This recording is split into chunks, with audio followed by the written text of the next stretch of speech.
इतनी आसानी से हट जाने वाली चीज़ नहीं है, एक प्रक्रिया है ये पूरी, काम क्रमशः होता है। कितने दिन से सुन रही हो? 10 महीने में थोड़ी होता है। 10 महीने में तो बच्चा पैदा होता है, हमें उसे बड़ा करके इंसान बनाना है। वक्त तो लगता है ना। इतना ये मांग ही क्यों है? ये धारणा कहाँ से आ गई कि 3 महीने, 10 महीने, 2 साल में? हाँ, तो मैं ही रोज़ 10 गलतियाँ करता हूँ अभी। मेरी बात सुन के आपकी सारी गलतियाँ कैसे हट जाएंगी?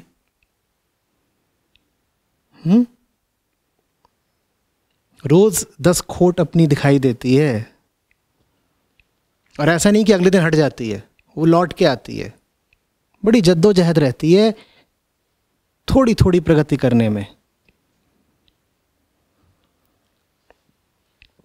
हम शायद ये मानते हैं कि हम बड़े अच्छे लोग हैं।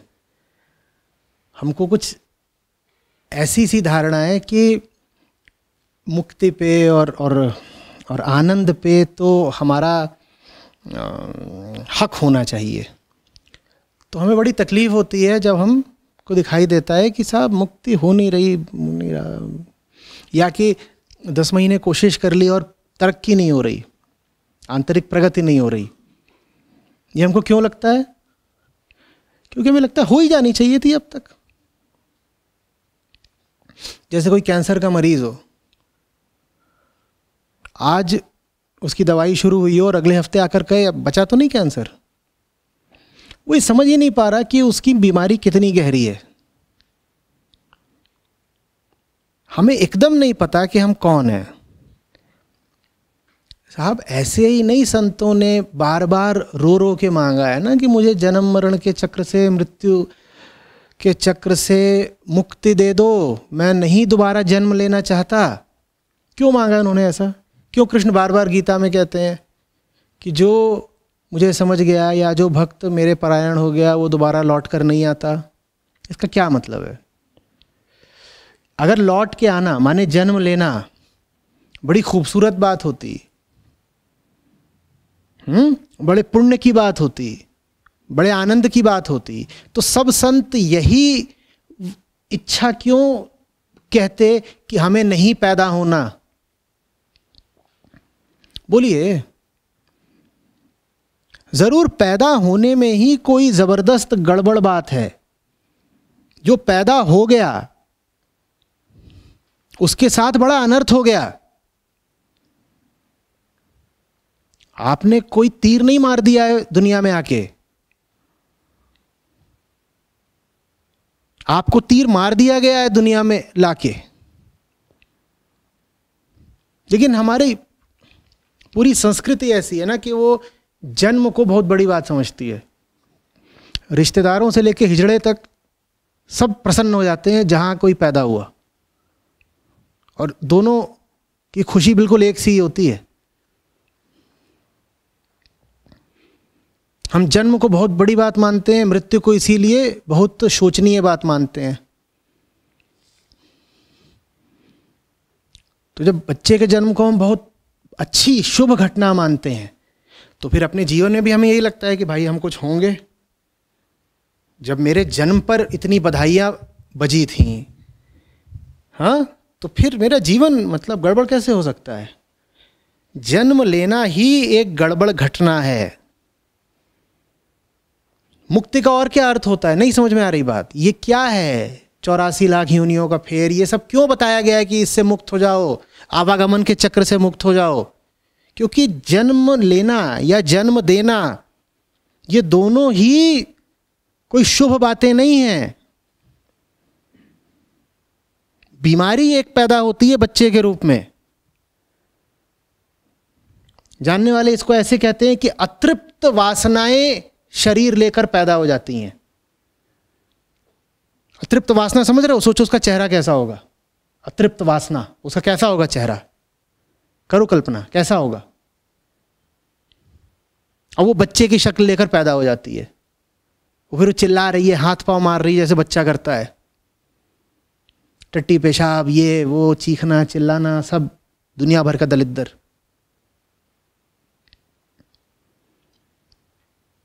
अब जब इतनी बड़ी बीमारी पैदा हो रही है तो उसका कितनी जल्दी इलाज कर दिया जाए? 10 महीने में? 10 महीने में हो जाएगा इलाज? ये उम्मीद भी क्यों है? ये उम्मीद इसलिए क्योंकि हम अपने आप को लेकर बड़ा अहंकार पाले हैं कि हम कुछ हैं, हम तो बढ़िया चीज़ है। साहब, आप बढ़िया चीज़ नहीं हो, आप एक बीमारी हो जो गर्भ से पैदा हुई है। और आपको नहीं कह रहा साहब, मैं भी वही हूं, हर देहधारी वही है।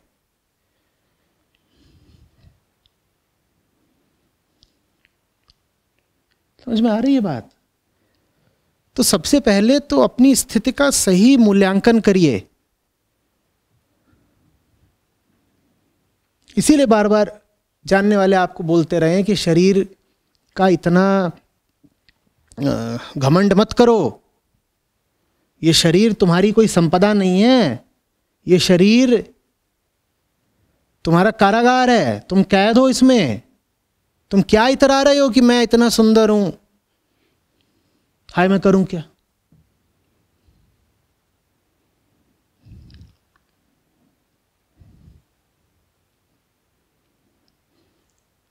तो फिर लोग कहते तो क्या करें, शरीर को लेकर शर्मसार हो जाएं, लज्जित रहा करें। आप एक जेल में बंद हो तो जेल को लेकर लज्जित रहोगे क्या? वो लज्जा किस काम की? उस लज्जा से कुछ मिलता हो तो लज्जित हो लो। सबसे पहले जेल को जेल जानो और अपनी जो भयावह स्थिति है उसको पहचानो। हम सब बहुत गड़बड़ स्थिति में हैं। हम पहले तो खुद गड़बड़ स्थिति में हैं और दूसरी बात जेल के अंदर हम संतानें पैदा करते रहते हैं। तो नए नए भी जो बच्चे पैदा हो रहे सब जेल में ही तो पैदा हो रहे हैं। और उसके बाद हम बाजे बजवाते हैं, बधाइयाँ गाते हैं, फर्टिलिटी क्लिनिक्स में लाइन लगाते हैं कि मेरे यहाँ नहीं हो रहा, कैसे भी करके हो जाए, ट्यूब डाल के हो जाए, फलानी टेक्नोलॉजी से हो जाए, ऐसे हो जाए, वैसे हो जाए, कुछ करके हो जाए।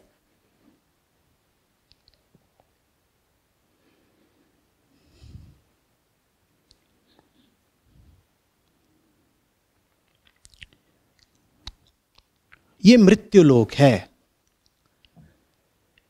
ये दुख लोक है, ये संताप लोक है। इन सब नामों से इस लोक को संबोधित किया गया है।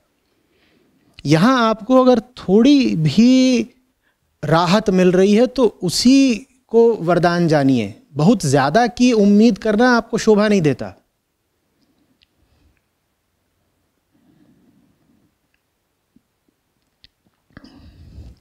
ईसाईयत में कहते हैं you have come here to repent not to enjoy. अगर सही दृष्टि से देखो तो बात में दम है। हम सोचते हैं जी साहब हम मजे मारने के लिए पैदा हुए हैं। तुम मजे मारने के लिए नहीं पैदा हुए हो, तुम प्रायश्चित के लिए पैदा हुए हो।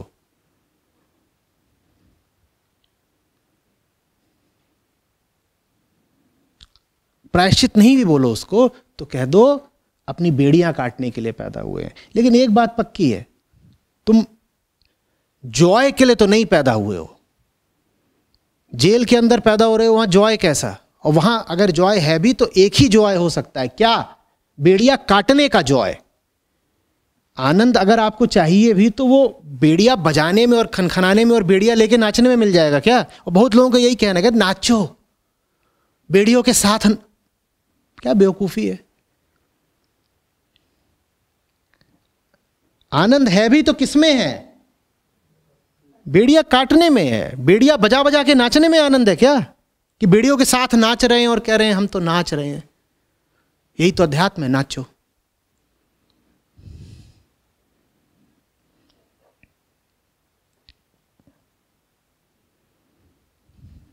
समझ में आ रही है बात?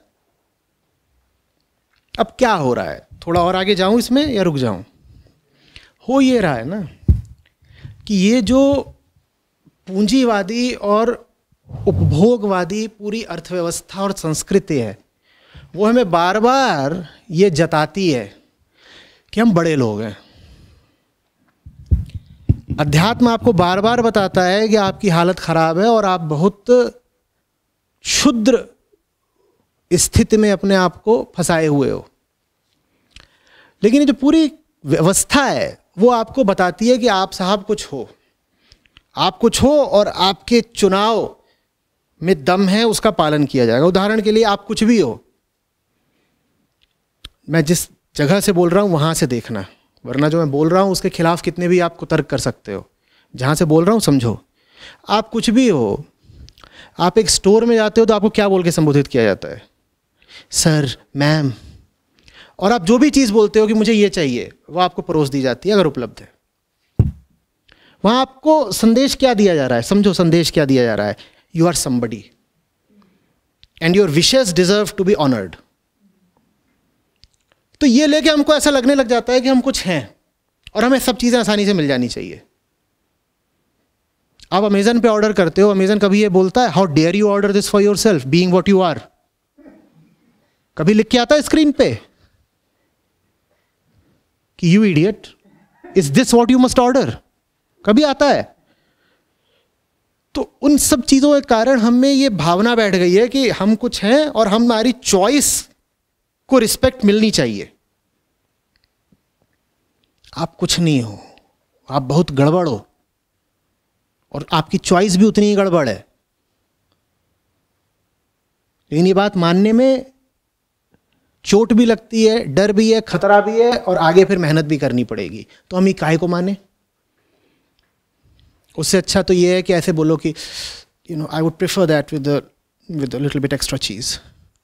आई would prefer that. Who the hell are you to prefer और नॉट? देखा है कितनी अदा, कैसे अंदाज के साथ हम बोलते हैं, मेक दैट लार्ज। तो परमात्मा ही मिले तो उसको ऐसे ही बोलोगे विद एक्स्ट्रा चीज।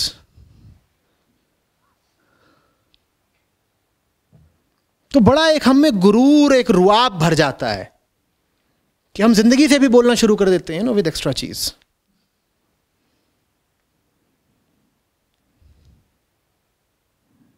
और हो भी जाता है। तुम अपने जीवन में जो एक्स्ट्रा चाहते हो वो ये जो कैपिटलिस्ट सिस्टम है तुम्हें प्रोवाइड भी करा देता है। तुम्हें अपने शरीर में एक्स्ट्रा फ्लैश चाहिए सही जगहों पर, वो भी मिल जाता है। तुम कहते हो देख लो मैं शरीर हूं, अगर मैं शरीर हूं तो मैं अपने शरीर को भी अपने हिसाब से कर लेता हूं ना। अगर मोटा हो गया हूं तो मैं कहता हूं चलो यहां से फैट निकाल दो, वो भी निकाल दिया जाता है।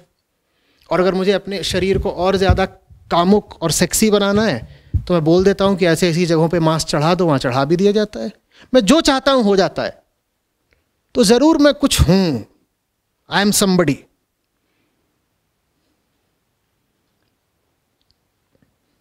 मैं जंगल काटना चाहता हूं, मैं काट देता हूं। मुझे जो जानवर खाना है वो मेरी थाली पे परोस दिया जाता है। पूरी व्यवस्था ही मेरे चुनाव का आदर करने के लिए तो बनी है।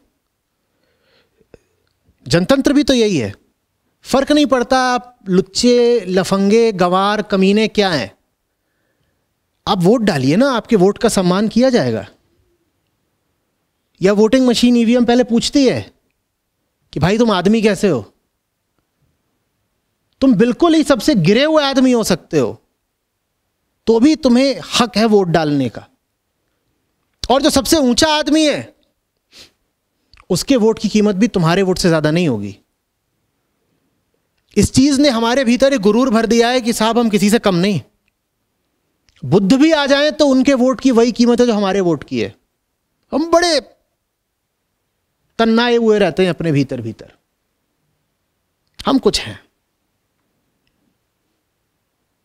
ये जो आज की पौध है तुम्हारे साथ की, देखते नहीं उसका क्या? अभी मेरी मर्जी, मैं कुछ भी करूं, मैं कुछ भी पहनूं, मेरी जिंदगी मैं कैसे भी करूं, क्योंकि वो तो पूरी ही यही है, मेक दैट लार्ज।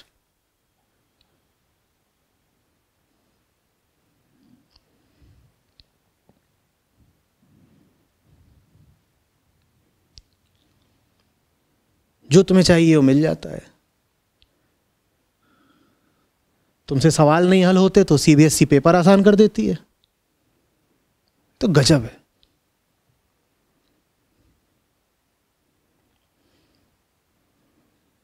तुम्हें एडमिशन नहीं मिलता तो सरकार और कॉलेजेस खोल देती है।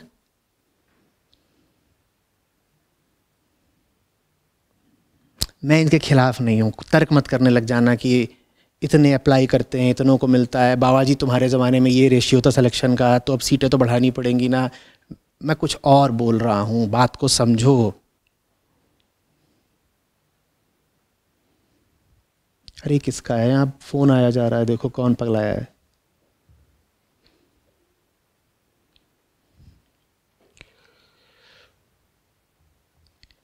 और जो फ़ोन कर रहे हैं वो खुद भी ऑनलाइन है, उन्हें दिख रहा है मैं क्या कर रहा हूँ।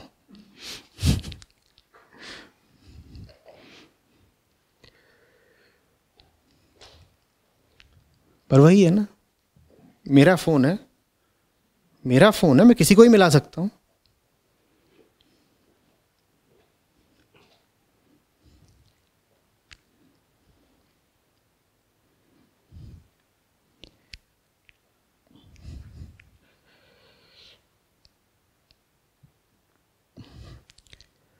आपको देख के आपकी उम्र के बारे में जो पता चल रहा है, आप जिस पीढ़ी से हैं वो पीढ़ी बहुत खतरे में है, क्योंकि उस पीढ़ी का यथार्थ से कोई लेना देना बचा नहीं है।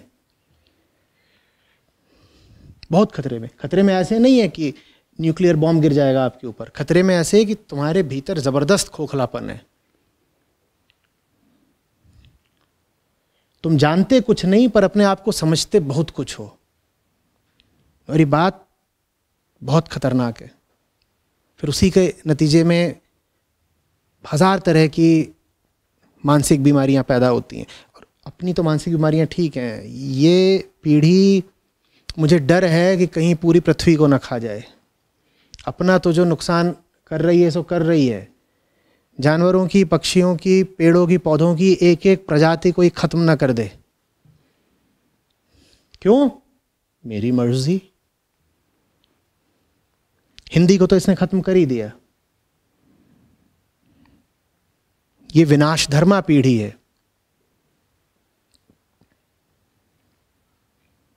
आप इनसे देवनागरी लिखवा के बता दीजिए।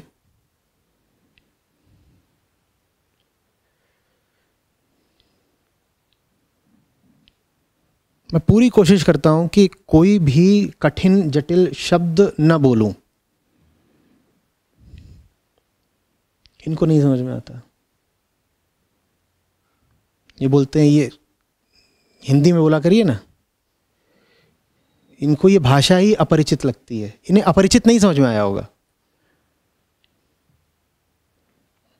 अगर ये एक लाइव सेशन होता जिस पर ऑडियंस साथ में होती तो अब तक लाइव चैट में कमेंट आ गया होता। अपरिचित मीन्स,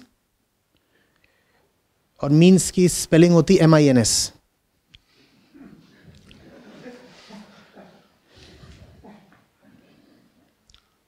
चलो ठीक है, हिंदी नहीं आती, मैं अंग्रेजी बोल देता हूं, वो भी नहीं समझ नहीं आती इन्हें। मैं क्या समझ में आता है पता नहीं। जोर से मुंह फाड़ दो, बहुत ही लाउड एक्सप्रेशंस दे दो, गाली गलौज कर दो, ये समझ में आता है।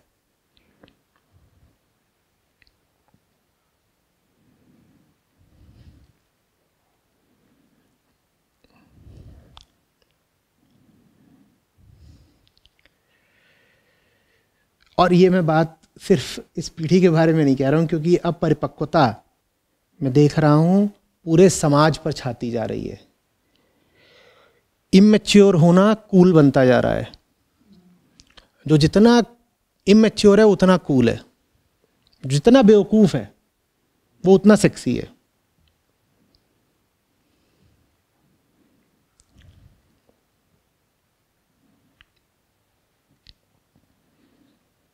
और अगर आप मैच्योर हो तो ये सबसे बड़ा पुट ऑफ है।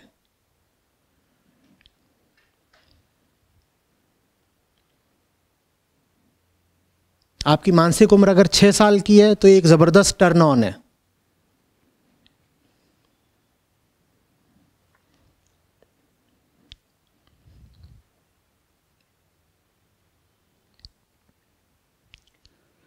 सबके लिए।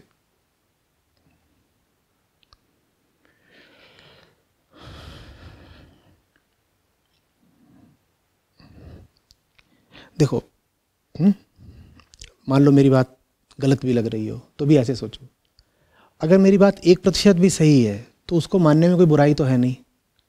मैं यही तो कह रहा हूँ कुछ गड़बड़ है। अगर गड़बड़ नहीं है तो तुम्हारा कुछ बिगड़ नहीं गया, ठीक है। अगर है तो तुम्हारा बहुत कुछ बच सकता है। नहीं समझे? तुम बेहोश सोए पड़े हो, मैं तुम्हें जगा के कह रहा हूँ देखो कुछ गड़बड़ है, बाहर कोई घूम रहा है, एक बार जाके जांचो, तो मान लो ना मेरी बात। अगर मान लो कोई गड़बड़ नहीं है, बाहर कोई नहीं घूम रहा चोर लुटेरा, तो तुम्हारा कुछ बिगड़ नहीं गया, तुम दोबारा आके सो जाना। लेकिन अगर कोई घूम ही रहा है बाहर लुटेरा, तो तुम्हारा बहुत कुछ बच सकता है मेरी बात मानने से। जांच लो ना, जांचने को ही तो कह रहा हूं। जांचने में भी तकलीफ है।